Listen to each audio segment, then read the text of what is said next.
Hello, my name is Kimberly Hogg. I'm a graduate student at Memorial University. This presentation on computer-mediated problem-based learning is partial fulfillment of my course on research in computers in the curriculum. According to Park and Ertmer, problem-based learning is the constructivist teaching method in which students learn content knowledge and problem-solving skills through investigating and solving ill-structured problems. Computer mediation can enhance and increase the efficacy of problem-based learning, or PBL. To do this, however, there need to be changes in pedagogy to avoid the complication and obstacles associated with this delivery model. This presentation will give an overview of a literature review into the topic of computer-mediated problem-based learning. It will start by outlining the methods used in the research, followed by a thematic overview of the findings and a discussion of the themes. The end of the presentation will give a brief conclusion, including the implications and limitations of the review. A full list of sources will appear on the final 4 slides. Small numbers on each slide refer to these sources. First, the methods used for this literature review. Based on a list of 30 journals in the field of educational technology, 10 articles were selected based on several criteria. Each study had to include the terms problem-based learning and a type of computer mediation.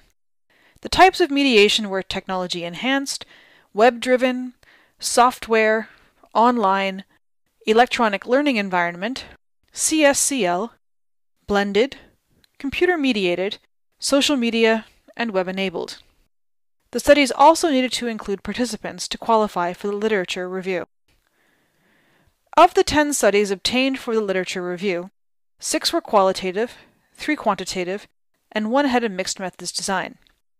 The qualitative studies used a variety of methods to obtain data, including analysis of reflective journals, surveys, informal conversations, analysis of online work, observations, content analysis of dialogues, and grounded theory, in which the data was triangulated through interviews, online chat sessions, emails, learner artifacts, message boards, tracking scripts, informal meetings, and questionnaires. The quantitative studies also used questionnaires, but in addition employed tests of knowledge to determine efficacy. The mixed methods design also used knowledge tests for sourcing quantitative data and followed up with surveys for sourcing qualitative data. Next, I'd like to focus on the findings of these studies. The findings were analyzed for theme and are focused under 2 categories. First, how have PBL activities been implemented in computer-mediated environments? And second, what barriers have been found when implementing computer-mediated PBL? To answer the first question concerning how groups implemented computer-mediated problem-based learning, the review examined each in terms of educational progression. With middle school students, the PBL activities were delivered in a game format. With post-secondary students, different activities were used. Zumbach and Sproul looked at how face-to-face and computer-mediated environments changed the efficacy of tutors helping students through PBL processes. Shen at Alia examined problem-based learning contrasted with self-regulated learning for vocational students, and Boos examined how problem-based learning activities were implemented in a Web 2.0 environment.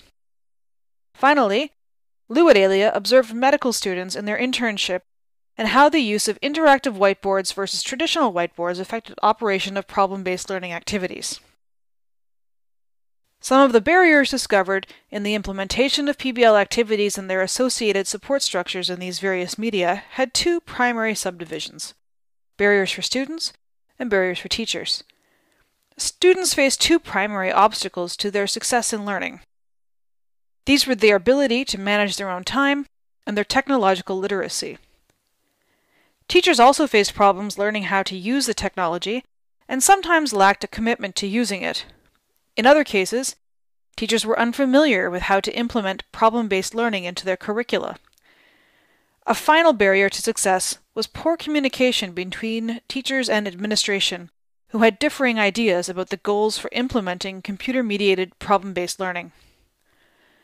If these were the problems identified by the studies, then what are the solutions that can be used in each situation? Based on the findings of the studies, the three groups most concerned with this new framework for learning, that is, the students, their teachers, and the administration, each have their own needs. First, there needs to be adequate scaffolding for teachers learning, in some cases, both a new pedagogy and the technology for delivering the activities or activity support. Likewise, students need adequate scaffolding for using the technology and in the pedagogy as well. Students unfamiliar with self-directed studies and student-focused activities may not clearly understand what their teachers expect of them. Scaffolding can help them understand their role in the learning process. Finally, important to the success of implementing computer-mediated PBL is clear communication between administration and faculty regarding the vision and desired outcomes from such a shift.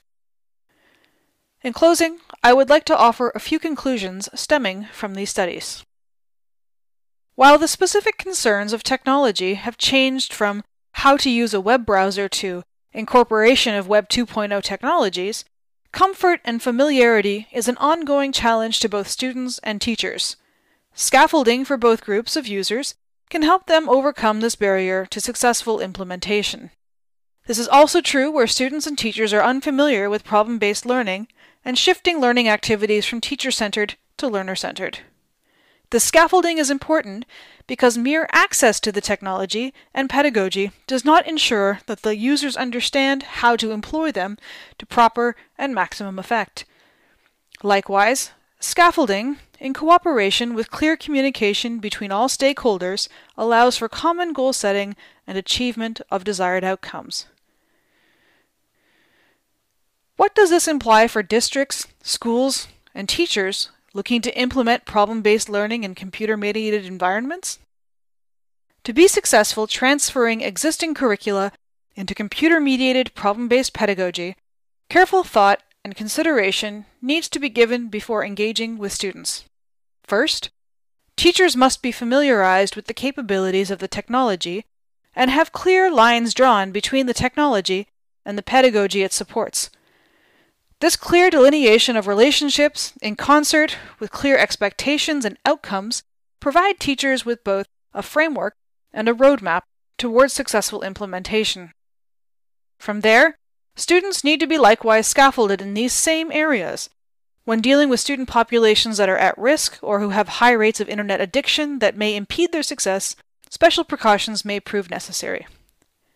With proper planning, reconceptualization, and reworking of lesson plans, however, traditional lessons can be moved to computer-mediated problem-based learning environments. When considering whether to move to a computer-mediated problem-based learning pedagogy, please consider the following limitations of this literature review. The scope of resources for this review were limited to a set of journals within the field of educational technology and required specific keywords to appear in the titles of the articles selected. The articles were limited to studies with participants and excluded conference proceedings and other sources that may have provided greater insight into the area of the study. A simple database search indicated that there is additional literature available on the subject, and these should be considered before engaging in changes to pedagogy, as the findings in the studies of this literature review may have opposition in these additional potential sources. Furthermore, this literature review was broad in its interpretation of computer mediation, as required by the studies available from the journal list provided. These additional studies available may provide greater depth of knowledge in a particular aspect glossed over in this review that may prove important to an instructor or administrator considering computer-mediated problem-based learning for their students.